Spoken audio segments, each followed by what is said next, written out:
Hey guys, இந்த எபிசோடில் 2022 வெளிவந்த ஃப்ரெஞ்சு மூவியான ரிபல் படம் எப்படி இருக்குன்னு பார்க்க போகிறோம். அதுக்கு முன்னாடி இந்த சேனலை சப்ஸ்கிரைப் பண்ணாதவங்க சப்ஸ்கிரைப் பண்ணுங்கள். அப்போ தான் நான் போகிற நியூ வீடியோஸ் உங்களுக்கு அப்டேட்டடாக வரும். வாங்க வீடியோக்குள்ளே போகலாம். இந்த படத்தோட கதை என்னென்னா, பெல்ஜியம் தலைநகர் பிரசல்ஸில் வாழ்ந்துட்டு வராங்க லைலா வாசாக்கி. அங்கே இவங்க கிளீனிங் வேலை பார்த்துட்டு வராங்க. இவங்க ஒரு சிங்கிள் மதரும் கூட. இவங்களுக்கு 2 பசங்க, கமல் வாசாக்கி, நசீம் வாசாக்கி. கமல் அங்கே ரேப் சாங் பாடுறவர், அதனால சோசியல் மீடியாவில் பிரபலம். நசீம் மிடில் ஸ்கூலில் படிச்சுட்டு வராரு, டீனேஜ் பையன். இவருக்கு அண்ணன்னா உசுறு. 2013 சிரியாவில் நடக்கிற போர்னால பாதிக்கப்படுற மக்களுக்கு உதவுறதுக்காக கமல் சிரியாவுக்கு போகணும்னு ஆசைப்படுறாரு. ஆனால் அது அவங்க அம்மாவுக்கு பிடிக்கவே இல்லை. அதையும் மீறி சிரியாவுக்கு போறாரு. போன இடத்துல தீவிரவாதிகள் இவரை வலுக்கட்டாயமாக இழுத்துட்டு போயிடுறாங்க. இவரை வீடியோகிராஃபராக யூஸ் பண்ணிக்கிறாங்க. பணைய கைதிகளை கொல்ற வீடியோ எடுக்கும் போது இவரை பணைய கைதியை கொல்ல வச்சு வீடியோ எடுக்கிறாங்க. அந்த வீடியோ பெல்ஜியம் ஃபுல்லாக பரவுது. அதனால நசீமுக்கும் அவங்க அம்மா லைலாவுக்கும் அவமானமாக இருக்குது. ஆனால் நசீம் கமலை மறக்கவே இல்லை. இதை புரிஞ்சுக்கிற ஒரு குரூப்பு நசீமை நயவஞ்சகமாக பேசி தீவிரவாதி கும்பலில் சேர்த்து விட்றாங்க. இதுக்கப்புறம் நசீமை காப்பாற்ற அவங்க அம்மா சிரியா கிளம்புறாங்க. கமலுக்கு என்னாச்சு, லைலா நசீமை காப்பாற்றினாங்களா இல்லையான்றது தான் இந்த படத்தோட கதை. இந்த படம் நான் லீனியர் மெத்தடில் எடுத்திருக்காங்க. இந்த படம் பார்க்கும்போது தமிழில் விஸ்வரூபம் படம் பார்த்த மாதிரி ஒரு ஃபீல் கொடுக்கும். அது ஏன்னு படம் பார்க்கும்போது உங்களுக்கு புரியும். இந்திய திரைப்படங்களை யூஸ் பண்ணுற மாதிரி இந்த படத்துலையும் பாடல்கள்லாம் உண்டு. பாடல்கள்லாம் ரொம்ப பொய்டிக்காக எடுத்திருந்தாங்க படத்தோட டைரக்டர்ஸ் அதில் அண்ட் பிலால். இந்த பேர் எங்கேயோ கேள்விப்பட்ட மாதிரி இருக்குல்ல. பேட் பாய்ஸ் பிராக்டிஸில் கடைசியில் வந்த 2 படங்களும் இவங்க தான் டைரக்ட் பண்ணாங்க. ஆக்சுவலி இந்த படத்தை முடிச்சுட்டு தான் அவங்க Bad Boys Ride or Die படத்தையே எடுத்தாங்க. ஆனாலும் இந்த படத்தில் ரொம்ப ரைட்டிங் ஸ்ட்ராங்காக இருந்துச்சு. டைலாக்ஸ்லாம் நச்சுன்னு இருந்துச்சு. இந்த படத்தோட கிளைமேக்ஸ் ட்விஸ்ட்டு உங்களை அதிர்ச்சி அடைய வைக்கும். அந்த அளவுக்கு ஏற்றுக்க முடியாத விஷயம்.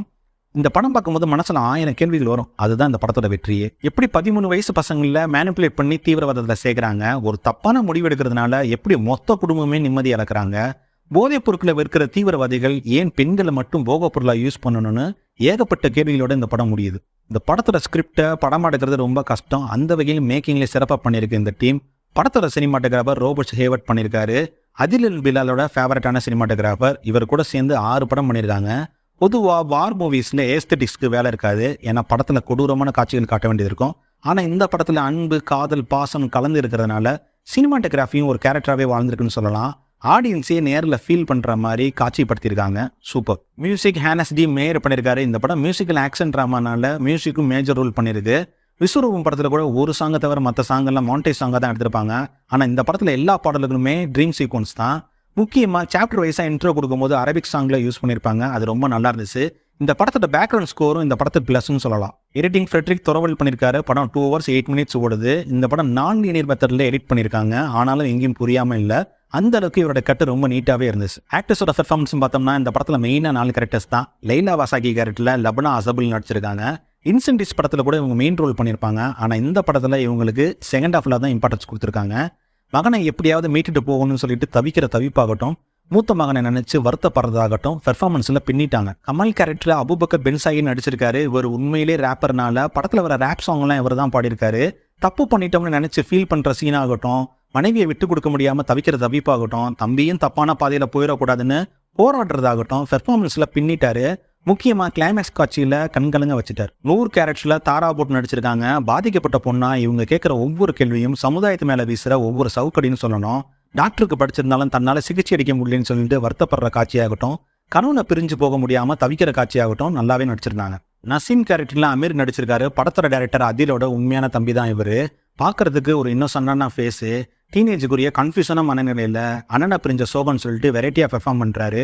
முக்கியமாக கிளைமேக்ஸ் சீனில் மொத்தம் உண்மையை சொல்லி வெடிச்சு அழுகிற சீனில் நம்மளையும் அழ வச்சிடறாரு. ஓவராலாக அந்த படம் எப்படி இருந்துச்சுன்னா, புரட்சி செய்கிறதுக்கும் பயங்கரவாதத்துக்கும் இடையே ஒரு மெல்லிய கோடு தான் டிஃபரன்ஸ். அந்த டிஃபரன்ஸ் தெரியாமல் மாட்டேங்கிற அண்ணன் தம்பியோட வாழ்க்கை எங்கே போய் முடியுதுன்னு இசையோடு கலந்து ஒரு படமாக கொடுத்துருக்காங்க. இந்த படம் பிரைம் வீடியோவில் தமிழ் டப்பிங்கில் ரிலீஸ் ஆயிருக்கு. பிரைம் வீடியோவில் ஆல்ரெடி ரெபல்ன்ற பேரில் 2 படம் இருக்குது. அதனால கரெக்டான படத்தை சூஸ் பண்ணுங்க. இந்த படத்தில் செக்ஷுவல் சீன்ஸ்லாம் எதுவுமே இல்லை. ஆனால் ரத்தம் தெரிக்கிற காட்சிகள் நிறையா இருக்கிறதுனால குழந்தைங்களால் இந்த படத்தை பார்க்க முடியாது.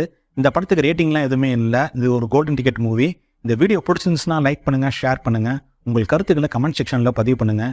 இந்த சேனலை சப்ஸ்கிரைப் பண்ணாதவங்க சப்ஸ்கிரைப் பண்ணுங்கள். மீண்டும் அடுத்த வீடியோவில் சந்திப்போம். நான் உங்கள் கான்காட். நீங்கள் பார்த்து ரசித்தது சினிமா வித் கான்காட்.